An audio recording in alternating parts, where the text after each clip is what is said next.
إن الحمد لله نحمده ونستعينه ونستغفره ونعوذ بالله من شرور أنفسنا ومن سيئات أعمالنا من يهده الله فلا مضل له ومن يضلل فلا هادي له ونشهد أن لا إله إلا الله وحده لا شريك له ونشهد أن نبينا محمد بن عبد الله.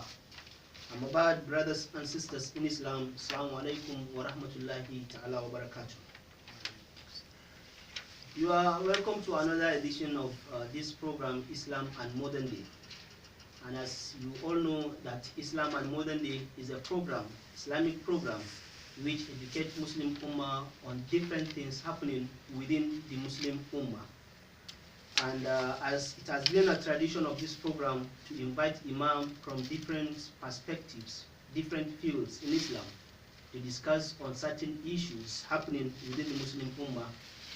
In our studio for today, we have the usual Imam, who is Malam Muhammad Hami Suleiman, who is the Chief Imam of Umar bin Khattab Mosque here in Tirunufawa, Kaduna. Malam, you are welcome to the program. Assalamu alaikum wa rahmatullahi wa barakatuh. So today we are going to discuss on a very vital issue, which is education. When we talk about education, I know we are talking about a very, very dynamic in nature, which has to do with talabul ilm. We know that Prophet Muhammad sallallahu alaihi wasallam, he says, talabul ilm ala kulli muslimun wa muslimatin faridatun. And also Allah subhanahu wa ta'ala says in Hadith al-Qudus that ta'rifuni qabla an ta'buduni fa illam ta'rifuni fa kayfa ta'buduni. So this necessitated us to discuss on why seeking of knowledge is very vital and very important, and also its significance in Islamic perspectives. So I know, Malam, you are going to do justice on this topic, because I know what we are going to do. I think we will be taking it series by series. When we touch this angle, then next episode we'll take another angle in education or seeking of knowledge, so that the Muslim Ummah will be able to at least understand where we are headed to. So as let's just start by Malam. When we talk about seeking of knowledge in Islamic perspectives, what significance does seeking of knowledge has in Islam? أعوذ بالله السميع العليم من الشيطان الرجيم بسم الله الرحمن الرحيم الحمد لله الذي أعزنا بالإسلام وأكرمنا بالقرآن والصلاة والسلام على المبعوث رحمة للعالمين والعاقبة للمتقين فلا عدوان إلا على الظالمين ربنا آتينا الحكمة وفصل الخطاب ومن يؤت الحكمة فقد أوتي خيرا كثيرا. السلام عليكم ورحمة الله وبركاته. Dear brothers and sisters in Islam, knowledge is very, very important in Islam, because Islam is based on knowledge. That's why the first verses revealed to the Prophet ﷺ in Mecca was of knowledge. Allah says, "Iqra bismi rabbika alladhi khalaq. Iqra wa rabbuka al-akram alladhi 'allama bil kalam 'allama al-insana ma lam ya'lam." So these are the first 5 verses revealed that read in the name of your Lord that creates. Read, for the Lord is the most honorable. He taught mankind what he knew not. He taught mankind with the pen. So this shows the importance of knowledge. And Islam, as I've said earlier, is based on knowledge. All the favors bestowed on the Prophet ﷺ, Allah subhanahu wa ta'ala does not ask him to ask for more except knowledge. Allah says in Surah Taha, Quran chapter 20, said, وَقُلْ رَبِّ زِدْنِي عِلْمًا. Oh Allah, increase me in knowledge. This shows the importance of knowledge. Not only that, all the messengers, the prophets that came before the Prophet ﷺ were given miracle. Nabiullah Ibrahim alayhi salam was thrown in the fire, and Allah saved him by saying, "Qulna ya nar, kuni barda wa salaman ala Ibrahim." He was saved. The fire could not boil an air from the body of Nabiullah Ibrahim.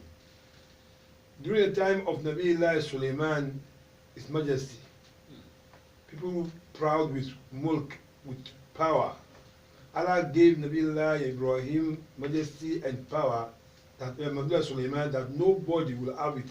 He controls everything. He has the voice of the birds, the ants, the everything.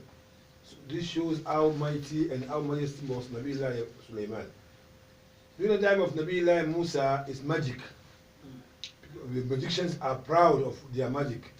Allah subhanahu wa ta'ala gave Nabiullah Musa a stick which overshadowed all the magicians of his time.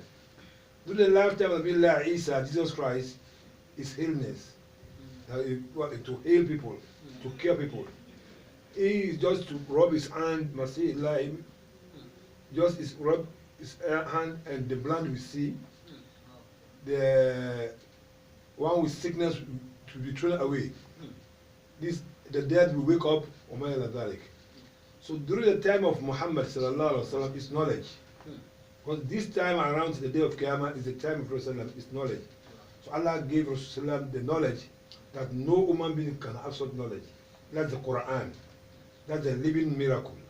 All the miracles of other prophets have come and gone. But the miracle of the Quran is still there and will be there forever. Allah challenged men and jinns to bring something like the Quran, 114 surah. They couldn't. He said, no, it's too much. Bring 10 surahs of the Quran. They couldn't. Bring one surah. Nobody can bring it. With the age of technology, computer, everything, nobody can produce a surah except of the Quran. This shows the importance of knowledge. Now coming to the hadith, the Prophet ﷺ, this shows that Islam is based on knowledge and is compulsory. طلب العلم فريضة على كل مسلم. Seeking for knowledge is compulsory, obligatory on every Muslim, male and female, old and young. Everybody should seek for knowledge. And alhamdulillah, every one of us, the poor, the rich, the old, the young, everybody have 24 hours a day. So it's very, very necessary that we at least have 2 hours or an hour to seek for knowledge about Islam. Because Islam is based on knowledge. Without knowledge, you can't practice Islam. Wallahu ta'ala alam. MashaAllah. So, Malam, what comes into my mind when we try to compare the olden time during the time of Sahaba and the Tabi'in, you find out that a Muslim can trek to a very distant place for seeking of that very knowledge. So when we compare with this time around, you see maybe nowadays or in this generation, you see some schools very close to your place, some even at your home. Immediately you come out, you see the schools and people are not maybe ready to engage themselves into maybe the skin of the knowledge. What do you have to say? Yes, it's the handwork of Shaitan. It tries always to drive people from the right thing. Shaitan knows that when people are knowledgeable, there will not be trouble again. There will be peace, there will be harmony, there will be understanding. Because all this crisis and all this chaos, hula baloo that is going about on the earth is because of ignorance. Once people are knowledgeable, there will be peace and harmony and tranquility. So Muslims in the olden days know the importance of knowledge. A man will travel from Mecca, from Medina to Egypt seeking for knowledge because of the importance of knowledge. People will travel from Africa with their legs on camels, on horses to Medina seeking for knowledge. This shows how important knowledge it was to them. The same thing we should try as much as possible to seek for knowledge. Knowledge will give you light. Al-ilmu nur. Knowledge is light. Once you have light in your life, darkness will disappear. So that's why it's very, very important for men and women to seek for knowledge. When you seek for knowledge, you will be in peace. You will be living in tranquility, and there will not be any trouble again, inshallah. because you know what you are doing. And Allah, for you to believe in Allah, is for you to have knowledge. Allah says in Quran, شهد الله أنه لا إله إلا هو والملائكة وأولو العلم قائما بالقسط لا إله إلا الله عزيز الحكيم. I say, Allah bear witness that there's no deity worthy of worship except Allah. والملائكة, the angels also bear witness. وأولو العلم, and those that possess knowledge. That's the only people. There's no other deity worthy of worship except Allah. The most honor, the most powerful, the most wise. Otherwise. So that's why we should know the importance of knowledge. And Rasulullah sallallahu alaihi wasallam says, whoever goes out to seek for knowledge is in the path of Allah till he comes back. So knowledge is very, very important. And in the olden days, people used to spend all what they have to seek for knowledge. They sell their golds, their diamonds, everything to seek for knowledge. I remember among the Tabi'uns, as you mentioned earlier, there was a woman who is Rabia. The husband gave her money when they was going out for war. So they went out. This woman spent all the money on the child, Rabia. When Rabia became a captive among the enemies over there, so he spent about 25 years over there before the Pharaoh, before he gained his freedom. When he came back, he came down the night. After everything, introduction to the child, because the child was very small when he went away. In a nutshell, in the next day, Rabia, the son, was preaching in the mosque. Then the father, who does not know the child very well, said, "Oh, I Sheikh Hada, who is this scholar?" He said, "Oh, he's called Rabia Rai." He said, "Whose son?" He said, "We don't know his father has gone away." Not knowing he's the father. Yes. And then when afterwards he describes what they strike weeping for joy. So this shows that knowledge is everything. Once you have knowledge, wallahi, Allah has given you a great favor. When you tell hikmah faqad utiya khayran kaseera. Who Allah has given wisdom and knowledge, has been given a very great favor. Especially the knowledge of Islam, the knowledge of Quran, the knowledge of Sunnah. Oh, you are favored by Allah subhanahu wa ta'ala. So, Malam, what's maybe, I don't know, a kind of relationship with what is happening within the Muslim Ummah, most especially in these days? You see small boys carrying arms, carrying knife, carrying things, killing this, wounding, injuring this one. What kind of, so what is the relationship with this kind of things that is happening within the Muslim Ummah with the knowledge, with the seeking of the knowledge? Because what I find out is that most of these children or the youths, most of them, maybe their parents, they don't like engage them in schools. Maybe they don't engage them in maybe kind of maybe taking them to schools. If you find out that they are not knowledgeable enough to the maybe instant that you see they don't even know what they are doing. Yes. What's the relationship this thing has to do with that? Yes, ignorance is a disease. It's a great disease. All these boys that are carrying arms, killing and kidnapping or so on, because they are ignorant. If they know and believe that they are going to give account of everything, they will know that it's very great to kill somebody. And Rasulullah says, "Ijtanibu sab'a mubikat." Try to abstain from 7 great sins that destroy people. Among the great sins that destroy people, he said, "Qatlun nafs," killing. Killing people is a very great sin that will cause the annoyance of Allah, the rise of Allah on everyone that kills a person. If you save a soul, there's no doubt Allah will love you and Allah will forgive you. I can remember the Prophet ﷺ narrated of a prostitute, a woman who was prostitute among the Bani Israel, was passing by and found a dog going around a well, testing. And he said, this dog is very, very tasty. Then she removed her scarf and her shoe, then placed it in the well and brought some water out. brought the water out, then after the dog became satisfied and went away. Then Allah did three great things to this woman. First and foremost, Allah forgive her all her sins. Secondly, Allah thanks her for saving the life of the dog. And the third, that Allah admitted her into paradise. If a prostitute will save the life of a dog and be given these three great things, what of those who save the life of human beings? And the same thing, the opposite, those that kill human beings without anything, they are committing a great sin that will destroy them. Not only in this world, on the day of Qiyamah, they will regret and will be crying, but it will not be useful for them. So, Madam, in that regards, I don't know who is to be blamed. Is it the parents that couldn't maybe take their children to school, or is maybe the children that are not ready to engage themselves in the school? Yes, the first person to be blamed is the parents.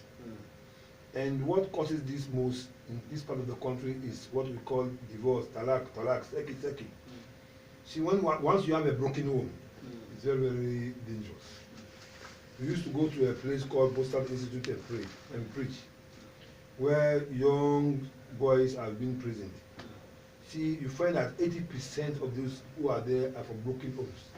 So once there's a broken home where the father and mother are separated, it's very hard that child will have home training.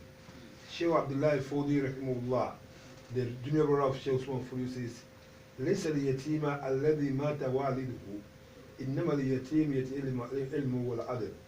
Is that not an orphan, the one that lost his father and mother? An orphan is that one that have no knowledge, was deprived of all any training and knowledge.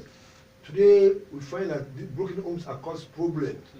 Imam Bukhari rahimahullah narrated that Shaitan will be very happy with his boys when they came back and report that they have led a man to divorce his wife. So that's the cause. Once you have broken homes. So that's why it's very, very important for couples to know that marriage is an art of amana. They should try to uphold it and fear Almighty Allah subhanahu wa ta'ala. Because it may not affect them directly, but it will affect their children, and indirectly it will affect them also. Not only in this world, but also in the hereafter. It will affect the Muslim, the Ummah. Yes. And when every home is being polluted, the area of polluted, and scholars are of the view that training of children are from three places: the home, the environment, and the school. So once the home is okay, the environment will be okay. Once the environment will be okay, the school will be okay. But when the home is bad, when a child who was supposed to be in the school will be watching television, wrong films, or mind like that. And also we blame the government also. The government has to make it compulsory that we should know which of a film that we will show you in all these our film houses or mind like that. It's very, very important. So, Madam, let me, there is this question I want to ask you about. You see, we know the significance of seeking of knowledge. And upon all what we have discussed today, I could remember, or if I may remember, is that Allah subhanahu wa ta'ala says, Tarifuni qabla an ta'buduni, fa illam tarifuni fa kayfa ta'buduni. So we find out that if maybe the people that are living, or a Muslim that is worshipping Allah, and it happens that he didn't know anything, you find out that some cannot even read Fatiha. And I don't know what is the stance of his maybe Islamic, what is the stance of his Iman? Imam Bukhari rahimahullah gave an example saying that al-ilmu qabla al-amal, knowledge before work. The hadith we narrated that is hadith Qudusi, scholars are of the view that it's a weak or a fabricated hadith. Notwithstanding, the meaning is very, very okay. It is al-ilmu qabla al-amal. Seek for knowledge before, because Allah says, وَعَلَمْ أَنَّهُ لَا إِلَهَ إِلَّا اللَّهِ. You should know that there is no other object worthy of worship except Allah subhanahu wa ta'ala. So knowledge is very, very important. And for those who worship Allah without knowledge, their art of worship is null and void. It's very pity And there was a man that came to the mosque. If Rasulullah was in the mosque and he prayed, after the prayers, he wanted to go down and do the salam. Salaam alaikum wa Rasulullah wa alaikum salam. Go back and pray. What you did is not a prayer. The man went back and prayed. He came back. Salaam alaikum wa Rasulullah wa alaikum salam. Go back and pray. But what you did is not prayer. Thrice. They say, Ya Rasulullah, walladhi ba'athab, I swear with the Lord that send you with truth. I did not know how to pray than this.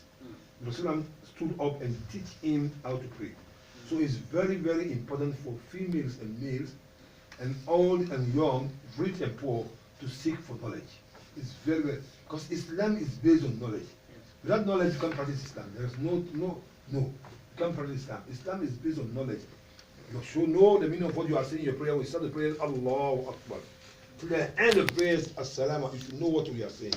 That is very, very important for every Muslim.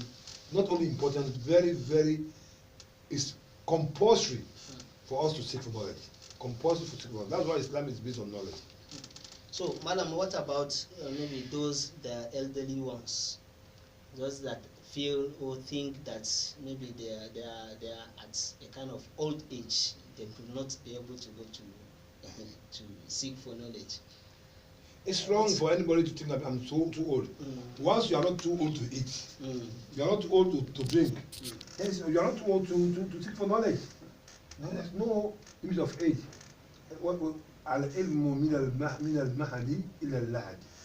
From when you are crawling till the time you will be placed in the grave, you seek for knowledge. So no old, I'm old, too old, no. Once you are not too old to eat, you are not too old to drink, you are not too old to sleep, and you are not too old to seek for knowledge. So, madam, even if it is one ayah that person will be able to go and maybe benefit from, you can take one ayah, continue to recite that ayah until maybe tomorrow, or maybe even in a week. That's why it's very, very important. In Quran chapter 25, verse 30, Allah says, وَقَالَ رَسُولُ رَبِّي إِنَّ قَوْمِي اتَّخَذُوا هَذَا الْقُرْآنَ مَهْجُورًا. Allah says, Rasul, the message of Allah will see on the day of Qiyamah. Oh my Lord, my people neglected the Quran. Sheikh Islam Ibn Taymiyyah says that for you to not be among those that Rasulullah will report to Allah, you have to do 5 things. First, you seek for knowledge how to recite the Quran. That's the first step. The second step, you should try to know the meaning of the Quran. We are lucky. The Quran has been translated into many languages. In Hausa, in Fulani, in Yoruba, in English, in French. So you can't have any excuse of not knowing the meaning of the Quran. The third is we should ponder over it. We should ponder over it. The fourth is to work with it. You try to put what you know and think of and you know the meaning into practice. And the fifth is to invite people to it because it's the only way to salvation. That's why ilmu tariq al-jannah. Knowledge is the way to paradise. Yes. So, madam, even though we are getting out of our time, but I still have one question to ask you about the ghusl. Since we are talking about knowledge and we know the Islamic bath, ghusl, maybe ritual bath. Ritual bath, yes. I don't know, does a person or a Muslim who cannot perform his ritual bath, I don't know what is his stance in maybe some of his prayer. What is his stand? No. And maybe I don't know whether can a Muslim maybe follow him in the salat, maybe in the congregation salat. First and foremost, you can't know whether he take bath very well or not. Yes, so you don't know. You can follow anybody to pray. Okay. But if he didn't know how to pray like bath, then how will he know how to pray as an imam? So bath is maybe maybe in a mosque where the congregational prayer is maybe completed and maybe the once you don't know what happened to him in the bathroom, you follow him and he prayed very well, you are okay. It depends on him. Falakum wa alayh. So bath is is one of the pillars or the conditions of salat. We have 9 conditions of salat. If we miss one without any excuse, so that is null and void. Yes. And one of it is a tohara. If maybe janaba or haida is compulsory on you, you have to take bath. And you have to know how to take a bath. We have 4 pillars of bath. That is, the first is the intention. The second is adel, which rub your body very well, wash your body very well. The third is foul, which make it continue something. And the fifth is make sure every part of the body there's water and the water flows everywhere. This is how you take the bath in Islam. Very simple. Very, very, very simple. So thank you very much, Imam. As I have told you, we are going to take the topic series by series. I know we have a lot of questions, Malam. Maybe when we come next time, we'll go through the questions so that you answer some of the questions. So with this, we have come to the end of this program, the Islam and Modern Day. On behalf of our crew who contributed in one way or the other to see the successfulness of this program, I, Musa Muhammad Lawal, saying Bisalam. Assalamu alaikum. So, mashallah. So there are a lot of